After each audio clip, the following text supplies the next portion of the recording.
Hello and welcome to the big kickoff with Betfred. All the best tips and predictions all coming from the Racing Post. We're going to be talking League One now in the company of Mark Langdon, Ali Maxwell from Not the Top 20 podcast, and Simon Grayson. Simon, great to see you. Good to see you. You okay? Yeah, good, thank you. Good. Listen, let's touch on last season first, shall we? We know that Leagues 1 and 2 were curtailed and then it was decided on the points per game. Were you comfortable with how everything was decided? Look, I think it's a real difficult decision for the EFL to make, that it was such a grey area. No matter what you did, you're going to have people moaning, complaining and feeling hard done by, and certainly so. Look, you only have to look at where the division finished. We'll talk in more detail later, but Peterborough and Sunderland were the two teams that really missed out on the playoffs, and then you look how Tranmere went down as well. It was really difficult decision for everybody to make. Through finances, where there's not a great deal of money in the Football League, could you keep doing the testing? The only way they could have done that is if the money was filtered down from the Premier League, maybe. Depends where you were sat. If you sat halfway in the division, you're not too bothered about the season finishes. If you're 7th and you're a point outside the playoffs, I think you'd be extremely disappointed. Yeah. Oxford's beaten by Wycombe in the final as well. I mean, it's a wonderful story, isn't it, of Wycombe and Gareth Ainsworth. Unfortunate the way the game went for Carl Robinson. It was didn't necessarily play out differently to how you would have expected it to. In modern football, you tend to have a lot of managers who really want to have possession of the football and make sure that their team do that.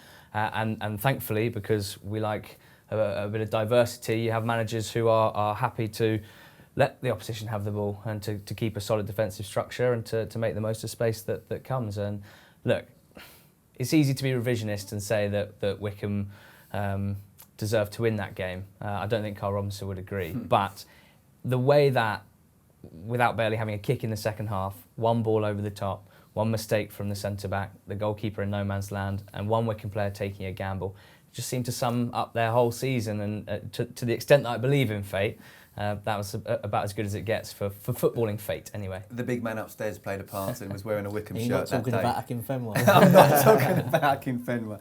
I mean, look, Mark, Hull, Wigan and Charlton Down, Sunderland, Ipswich, Portsmouth, Peterborough, Oxford, Fleetwood, Blackpool. I mean, is this set to be one of the most competitive League One for many a year? I think it is. There's a lot of question marks about a lot of those teams as well. I mean, it feel like a sort of championship if they were all sort of at their top level, and we'll probably get onto the fact that a lot of them are got issues, I think it's fair to say. In terms of those that have come down, we've seen in some recent years that actually if you come down and you're in a strong position, not that difficult to come back up again. But the three that have gone down have all got major question marks against them. Obviously the ownership issue at Wigan means that you can't really back them. Hull have done probably better in the transfer market than I was initially anticipating, but still the way that they finished last season, it would take a brave punter, I think, to follow them. And Charlton loved the management structure there with Bowyer and Johnny Jackson, but this was a team that, again, ownership issues. I think you want to bet on somebody that you know is going to finish the season, because there has to be question marks about some of these teams, where they're heading. So a really, really interesting division. And I think you see that with the odds, it's absolutely wide open. Salary cap now, of course, for Leagues 1 and 2. In terms of League 1, how do you feel that will affect the sides? Well, I think the top teams, again, are going to be disappointed as a salary cap because they've got the money to go and spend. The teams who haven't got the money behind and the rich owners will be happy that it's going to be on a more level playing field. It will still be a little bit distorted because of certain players are on above the salary cap at this moment in time, which then will come into effect in a year's time. Do you agree with the principle, though? I think something not? has to be done because I think there's too much money now that is burning away, that is costing people's livelihoods, and clubs are on the brink. And we've seen championship. Can't clubs just say no? Can't they say no to agents? Well, the clubs no to could players sometimes, but players, managers are banging on the door, wanting new players in all the time, new facilities, or trying the best that you can. I think it's a sensible thing to come in at League One and League Two now, because whether it's still the right level of the cap at the moment, should it be a little bit higher to help the bigger teams that have certainly got higher salaries and budgets at this moment in time? They're going from one extreme to another, really. So I think it's something that needed to be done. but again, it depends which side of the camp you're on, aren't Yeah. From a coaching point of view, though, would you welcome it, the fact that you're saying, well, hold on a minute, there's a level playing field here, now it's down to my ability to get the most out of the players? Yeah, I think so. I think that's what you need to do anyway, regardless of the budgets and whatever X, Y and Z players are on. You have to get the best out of them. You have to be organised, you have to be structured. But sometimes when you're coming up against a real big budget team, it's like, well, how can you compete when they can go out and buy someone like them? But we've just spoke there about Wickham, haven't we? One of the lowest budgets around, and Gareth had them organised, disciplined, structured, played with a spirit that we're going to take any team on. So I get what you're saying, but you can still have the other side of it, which helps you along the way to be successful. Yeah, I hate to bring this up now, but it could be ruthless for sackings as well, couldn't it? Because you've got so many teams and perhaps chairmen expecting their club to be in so few places. Absolutely. I mean, if you're, say, Ipswich, for instance, I mean, you would expect to be one of the biggest teams in League One, and yet look at the betting, and they're not particularly fancied. And there's probably, I saw they lost a pre-season friendly to Cambridge, and the social media, you take that with a pinch of salt. But already Paul Lambert is facing a kind of backlash from supporters on not only pre-season, because last season didn't end how they wanted it to. So Kenny Jackett. Kenny Jackett got through that game against Stevenage in the Carabao Cup, but I mean at one stage there that was looking pretty dodgy for him. Strange from an outsider's perspective, isn't it? In terms of looking at sackings, more than better. I'm looking to get back to work. You're on social media saying it's rubbish, it's rubbish. It's a ruthless industry. But it is tough, isn't it? I mean, what will managers be thinking right now when, as I say, there's so many clubs thinking we should be, if not top 2, top 6? Need a good start to the season, without a shadow of doubt. You're looking at Ipswich going into their second year in League One, Sunderland the third season, Portsmouth it's their fourth season, plus the 3 teams from the the Championship that got relegated, and Peterborough's, and everybody just wants a good start, because you are only 2 or 3 games away from getting a sack as a manager. You know that's why we go into it, but it's the territory. It's gone down. It used to be 10 games, then 6 games. Now it's 2 or 3 games. Well, it's not fun. It's a tough out there. How do you see Sunderland this season?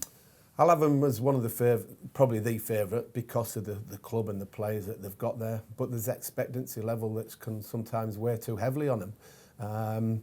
So you'd think that with Phil Parkinson there, but they have to get a good start, because I think it was last season that the supporters up there weren't overly happy with Phil, and then that can have a negative effect on the team and the environment. I was just going to ask, do you think playing behind closed doors for a little while may not necessarily be a terrible thing? Yeah, I think that'll suit them, because of the anxiety that creeps in. I was speaking to people at Leeds, to be fair, just at the end of the season, and they were more than happy that they finished the season behind closed doors, because of the anxiety, the nervousness that creeps into the results. And so I think it will benefit the top clubs. First summer for Phil Parkinson, isn't it? So he can try and get his tactics and players embedded in. Yeah, it looks like tactics embedded in, because there hasn't been that much movement on the transfer front from Sunderland. I'm not 100% sure what's going on with the ownership there. There's been a lot of talk about a change in ownership over the last over a year or so now, and nothing's quite come to pass. So it doesn't look like they're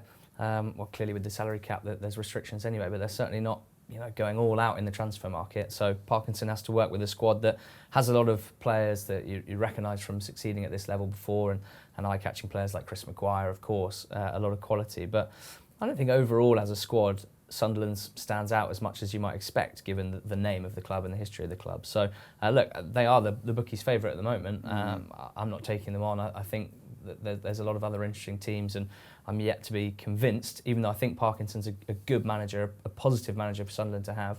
It's not a gimme for me, that. What do you think about Peterborough? They were the other side that felt they were harshly dealt with the way Did the they? season The was. chairman he didn't mention it much. Not just out of the country, but out of this world. I mean, you can understand why Peterborough were so angry, because they were playing well at the time. They would have fancied themselves in the playoffs.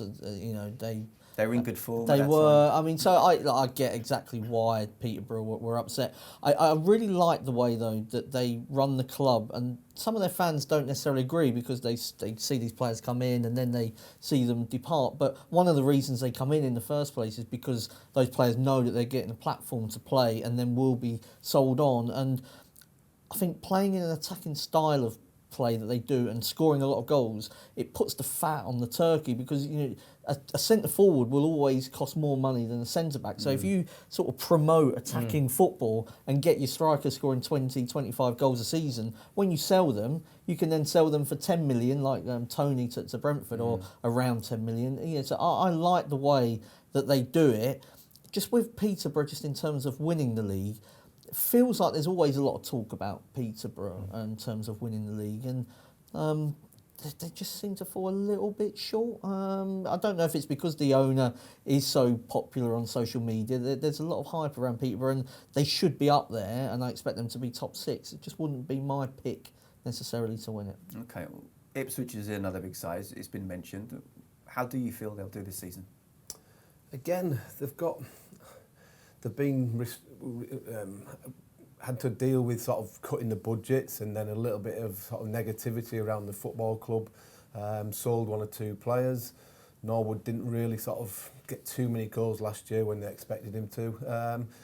Again, get off to a good start, and the momentum and can have this snowball effect that everybody gets behind the club, and there's no criticism on social media, this, that and the other, but all of a sudden it's the other way around, and it can be very tough for them. But I think they've got some decent young players that they're going to rely on this year. Paul Lambert knows exactly what it needs to achieve at that club, but they are one of the many clubs that feel that they've really underachieved in the last couple of years. Just what you mentioned there about the good start. I mean, we say that about all teams, don't we, in all divisions. As a manager, how much pressure do you feel about getting a good start, and how do you plan to get that? Because if you could bottle it, you'd do it all the time, wouldn't you, and sell it and make yourself and sometimes you can have too good a start, overachieve, and then maybe sort of find yourself the pressure's really on then, and that's what can happen. So I think all the work that the managers and coaches have been doing over the last few weeks has been sort of organised, been structured, and maybe think that, right, we can have a steady start and build into it if possible. But if you win the first 4 games, nobody's going to say, right, oh, we should have took it a little bit easier, really. So confidence is a massive thing in any sport, and football obviously that we're talking about. So it's a big part for them all. Mentioning more teams, Oxford's obviously just fell away at the last hurdle. Can they go one step further under Carl? Yeah. He's still young, isn't he? It's incredible. And he's done so many games. Yeah, I can't imagine there are many professional football managers with as many games under their belt, and he's still only 40 or 41 years old. He's 40 in a week or so. That is crazy, isn't it? It feels like he's been around for a long time, and that's obviously a good thing. And his development as a manager has been kind of a pleasure to watch over the years, and he's been part of some really interesting teams. He's had some tough times as well. So I think we know quite a lot about Carl Robinson, and certainly having had a tough start at Oxford, now I think everyone's pretty much in agreement that he's a good manager for them. It seems to be the right fit, and things have gone fairly well over the last 12 months. At their best, I would say, last season, Oxford were pretty magnificent at times. And I guess there's a concern over the departure of Rob Dickey, who's their centre-back. Although still quite a young player, he was something of a leader for them, and his composure on the ball, not just as a defender, but in starting the attacks for them as well, was really important. So they've got Will Atkinson to come in. They signed him from Eastleigh in January, so he's already been in the building. I quite like that sort of thing when you've already got the replacement there. But that is a concern. Of course, Marcus Brown was only on loan. He was their real spark from out wide. Matty Taylor joins permanently, and as much as you can guarantee goals in this division, I think he's probably up there as one of the best. So I'm feeling pretty good about Oxford, just not quite good enough to tip them to win the title. Okay. Do you like what Jerry Barton's doing at Fleetwood? I do, yeah. I think that they, obviously reached the playoffs last year, and then everything that could go wrong did go wrong, and your whole season rests on a semi-final. Crazy. And you're out of it before it's really even got going. So and that was really uncharacteristic about them, because they were solid defensively, and I feel like they've got a real sort of good I watched them when they beat Ipswich, and like Ipswich were outclassed, and that was Fleetwood going to Portman Road. He's got a lot of experience in that team. The wages must be pretty high. I mean, people talk about little old Fleetwood, but they are. The wages are, they're not doing it on the cheap there. So I think Camps is a good signing from Rochdale. Could probably add a threat from midfield to just add some more goals to that team. But they've got players that can score goals, and they've got defenders that can keep them out. So I'd be surprised if they weren't sort of top six. Okay, time to put our money where our mouths are. Who's going to win the title? Who's going to go out with them? I think you can't get away from Sunderland or Peterborough just because of what they've done. The size of club with Sunderland, if they get it going, then they've got that opportunity. Peter have been very clever, brought Broom in, and Brown re-signed from Huddersfield, who's got goals, creative player. But then you just have to look at the three teams that have been relegated. The issues off the pitch is going to play a massive part on them three. And then the other teams that we've mentioned already, your Ipswiches, and others. So 6 or 7 doesn't go into 2, does no, it? it But doesn't. is No, like that, and I think that's how it could be. And you probably could throw another few more teams. We've not spoke about Blackpool. They spent quite a bit of money this summer fought well again. early, haven't they? They've done 5 or 6 players at least in already and got rid of a few others. So knowing the owner there, he'll be wanting promotion this year without a shadow of doubt. So it's going to be tough. But I think Peterborough would be my sort of bet, because I think the pressure might just get to Sunderland again. But they know they have to get out of it this year again. Outside bet for you? Might not be much of an outside. No, I don't think Hard you to can pick really. because there's just that group of sort of 7, aren't there? So Well, you only have to look at it last year that there was 6 teams within the space of 2 points off Rotherham who went up in automatic positions, then just below that. So I don't know. Somebody like a Bristol Rovers might be good enough to get into the playoffs. That may be sort of again that's value for money. And then who knows? Once the playoff starts, anything can happen. Not many would have said Wickham this time around. No. At the start of the season. no, they What wouldn't. do you think? So I am going to go with Peterborough. The problem is I really respect everything that Mark says, and I couldn't disagree with that many of his observations about the hype and the fact that we seem to talk about them every time we do this. Right? I'm mainly positive, but it just feels like it's the same every year.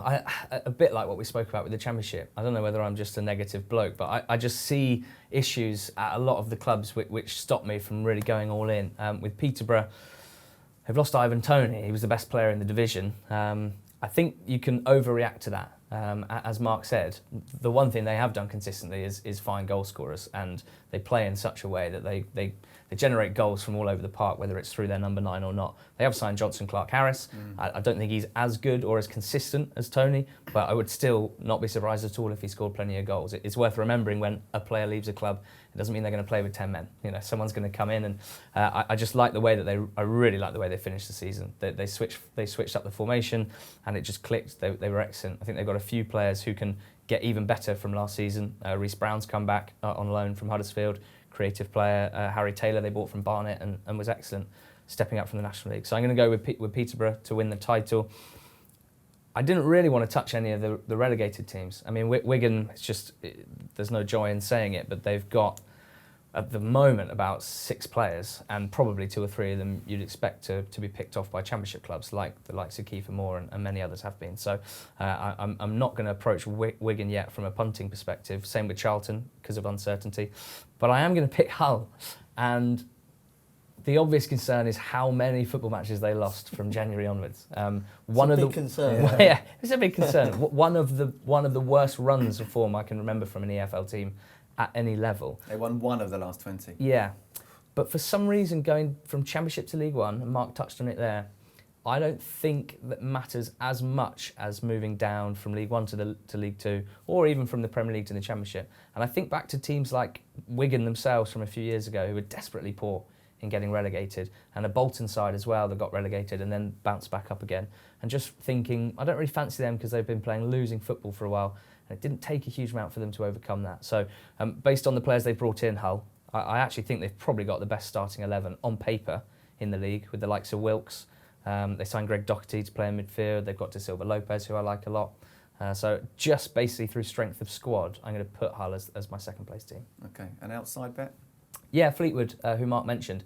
Just again, I'm trying to mix sort of football opinions and value in terms of the betting, as this is a betting preview show, and you've got that group of 7, and Fleetwood are outside it, but they were a playoff team last year, and they finished the season just as strong as Peterborough did. By the time that football stopped, they were one of the strongest teams in the league. So I feel with Barton at the helm and the energy that he brings to it, I can't see them getting notably worse this season. So given they were in the playoffs last year, for them to make the top 6, I think it's 2-1 shot, and I'll certainly be backing that.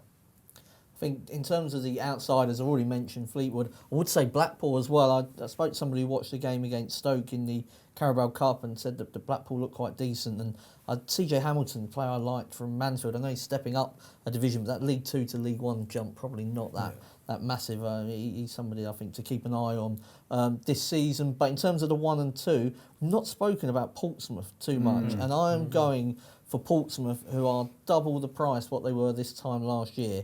And they've lost, in terms of from what they had last year, I think Burgess probably the only, he's a big loss, but, you know, I would imagine that Jackett can he's still got some wiggle room within that the salary cap, and also potential for a loanee maybe to come in.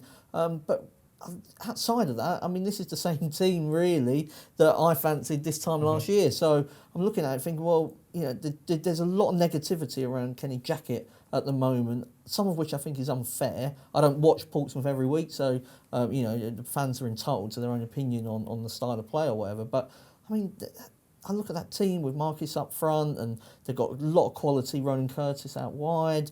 I still expect them to be quite solid defensively, even though in the last 2 years they've now lost Clark and Burgess, which is quite a lot to overcome. But it looks like a really big and solid team to me. And the number 2 would be Oxford, who, again, a bit like Portsmouth, were really close last year. And I think that form can be underrated. You know, if you're up there last year, I don't really see why they're going to suddenly, you know, fall off a cliff. And in terms of Taylor, they have got an absolute proven goal scorer.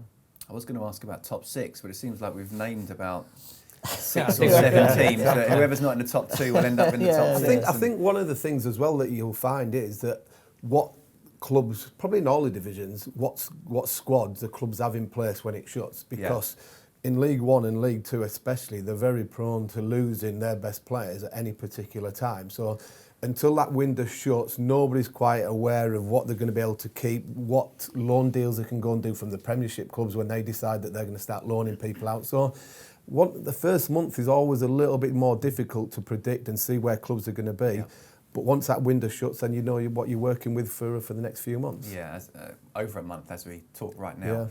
Yeah. Relegation then, even though it's difficult to pick right now. Yeah, I think when you look at it, Rochdale I think are favourites for relegation, and I think given the number of players that have left that football club and the limited funds that they have available, I think that it's going to find it very difficult for them to survive this year. Losing Henderson to Salford, losing Camps to Fleetwood, and talk about Rathbone probably leaving and others as well. So I think they've had a massive sort of turnaround of players. I think they'll find it very difficult, even though they're a great little club that have just keep surviving is their main thing every season. But maybe this season might be a little bit too far when, like I said, Henderson has carried them, Camps has carried them. They've both left the football club. An outside bet to go down? I'm just trying to think who we can ask the guys here. I think, I looked at this earlier. Yeah, that's right. I think Burton might be just one of them teams that, because Nigel Clough has left and I think it's certainly been punching above the means of where they are as a football club, finishing top half and challenging a little bit towards the playoffs at times. But Nigel leaving there now, 1 or 2 players are left. I think it wouldn't surprise me if they're sort of down that bottom 3. Ali, what do you think? Yeah, it's hard to find an outsider because actually a lot of the ones who are priced up down the top of the relegation market, I pretty much agree with. Rochdale, you can see the impact on COVID-19 on this club probably more than any other in the division. They've arguably punched above their weight anyway to stay in the division over the last few years, but they have been scratching around, always down there, but surviving. They've lost Henderson, who's just a wonderful goal scorer at this level for so many years.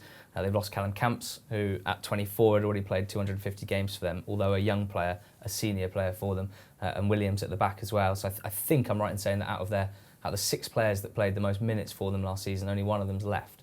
That's obviously a tough situation for the manager to have, and they've only brought in 1 or 2 players. So I would say, obviously 4 go down from League One, don't they? So it's tough to stay up anyway, and I think they're fighting against it. The other one I would put forward is Northampton Town.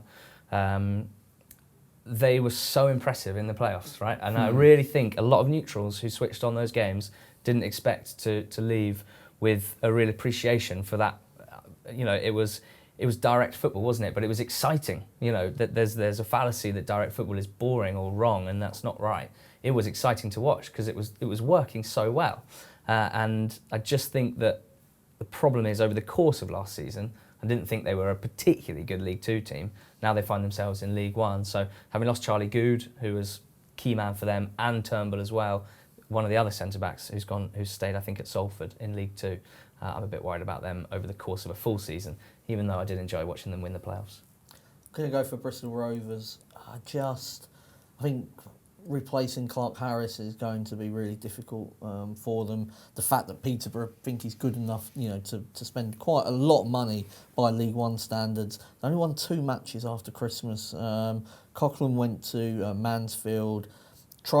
New manager came in, tried to do a new style of play, and I don't think it worked particularly well. Now, it could actually, they've had a long break now, so maybe that's perfect for a coach to, because it's a bit like trying to fix an aeroplane while it's flying, isn't it? When you try, you move into a club in the winter, and all of a sudden you're playing every 3 days, and you're trying to change your team around. So if you can have this settled period, then maybe that can enable you to sort of enforce your ways on how you want the team to play. But I liked Ollie Clark as well, who's gone from the midfield area for them as well. So might be difficult for Bristol Rovers. Okay, what about top scorer? Well, having tipped sort of Oxford to do well, I mean, it follows that Matty Taylor has to be up there, I think, and the way that Oxford play, like to create chances and score goals. So I mean, he would be one. The other, Peterborough have got 3. Mo Isa, Clark Harris, and also I saw the Peterborough owner saying that Dembele is one to watch out for this year. Of the 3, I think I would go for Clark Harris. Does need a manager, I think, to be on top of him all the time, but I think there's a big talent in there. So, they're 2 towards the top of the betting, but I think deservedly so. What do you think, Ali? Yeah, in the interests of much bigger prices, because these season-long bets, it can be a bit more fun to throw a dart at something a bit longer. Ryan Hardy of Plymouth, he was on loan from Blackpool last season. I know that he did not work out for him at Blackpool, it's fair to say, and I know that when he joined Plymouth, we weren't necessarily sure what to expect, but he finished the season pretty well there, and by all accounts looking pretty sharp. A lot of people say that about their strikers in pre-season. It's mostly about Plymouth and the system they play, to be honest, not to the same extent as Peterborough, but I think the way Ryan Lowe sets up his teams and the intent with which they attack, I think there's a chance for their striker to score plenty of goals. So, but I just think, if Plymouth go well, if Plymouth go well, and I don't see why they wouldn't, I'll be excited to be on Ryan Hardy, top goal scorer. Yeah, okay. Si, what do you think? Well, I think, again, it depends who still comes to the football clubs come the window shutting as well. You look at Sunderland, Will Grigg obviously hasn't done it up there, under a lot of pressure. Charlie Wyke is a natural goal scorer for the favourites for the division. It'd be interesting to see which under-23 reserve team player is going to come out of the Championship, and maybe there's one that is going to be the real catalyst for a team to get promoted. I think Matty Taylor was obviously going to be a good opportunity. He knows how Carl works. Carl wants to pass the ball through the lines and slide things through for Matty to run onto. So I think if you're going with existing squads, I think Matty Taylor wouldn't be too far away. Okay, chaps, great stuff. It is one of the most competitive League Ones we've seen in years, and who knows what's going to happen, but it's going to be interesting to watch. Thank you very much indeed. That's it for League One. Next time we'll be talking League Two. Remember, if you do plan on having a bet, please bet responsibly.